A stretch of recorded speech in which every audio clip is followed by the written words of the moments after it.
Прывітанне, сябры, вы на ладным перакладзе добрага канала. І сёння я прапаную нам вярнуцца ўсім у дзяцінства.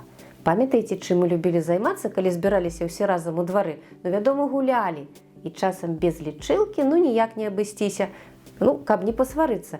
Ехала машына цёмным лесам за каким-то... О, не, гэта па-руску. А калі так, на залатым крыльцы сядзелі царь-царевіч, ну, таксама па-руску. А беларускія дзе? Я стала упарта шукаць лічылкі па-беларуску, але, на жаль, многія з іх аказаліся калькамі з рускай. Але, як там кажуць, шукайце і знойдзеце, грукайце грамчэй і вам адчыняць. Ну, карацей, я знайшла некалькі лічылак. Вось паслухайце, першае, у мяне будзе такая кампанія, котик, лялечка, я і вы, калі ласка, долучайцеся. Прабачце, ну, як, па правілах гульні трэба паказваць пальцам, буду паказваць пальцам. Пятро, Пятро, подай вядро карове піць, табе жмурыць. О, котик, котику жмурыць. Але гэтая лічылачка караткаватая. Глядзіце, Пятро, Пятро, подай вядро карове піць, табе жмурыць. Ну, на чалавек 8 максімум. А калі трэба болей, калі гуляюць болей, ну, ось, і даўжэйшая ёсць у мяне.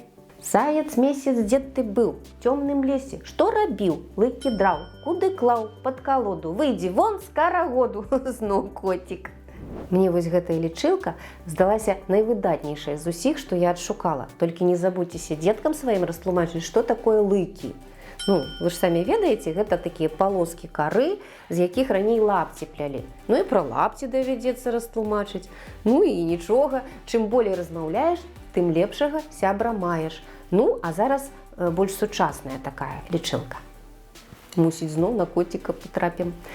Слон по небе проляцеў і на плот драўляны сеў, папрасіў вады папіць і сказаў, каму вадзіць. Не, шаноўныя, вам вадзіць на гэты раз. Калі ведаеце добрыя лічылкі, дзяліцеся з усімі, трэба дзяліцца. А калі не ведаеце, не бяды, галава нам на што? Мы іх можам прыдумаць.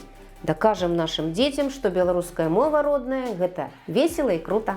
Менавіта з іх, з нашых малых, усё і трэба пачынаць. За імі будучыня нашай мовы. Трэба з імі гуляць, нешта прыдумваць разам, казкі чытаць. Ну вось калі не ведаеце, з чаго пачаць, я прапаную вам спасылку на плейліст казак-падабаек, дзе усімі любімы казачнік Алесь і малпачка Чычы прачытаюць вам казку з працягам.